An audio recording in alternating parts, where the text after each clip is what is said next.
তো সকাল সকাল কাপড় সেলাই করতে বসলাম। তো দেখেন একজনে কাপড় সেলাই করে দিছে এই গরমের টাইমে বাচ্চাদের।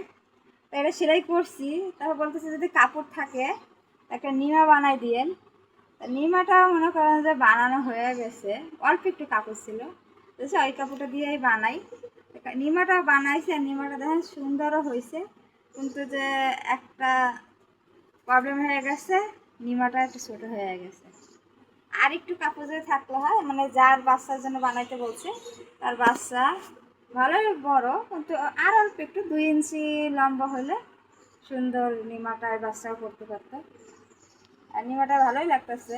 যাদের মেয়ে বাচ্চার কত ডিজাইনের বানানো যায়। মেয়েদের অনেক ডিজাইন আছে, কিন্তু ছেলেদের অত ডিজাইন দিয়ে মানে ডিজাইনের কাপড় পাওয়া যায় না। মেয়েদের অনেক ডিজাইনের কাপড় পাওয়া যায়। আর এখানে ছোটো ছোটো ফ্রকগুলো সেলাই করতেও কিন্তু ভালো লাগে।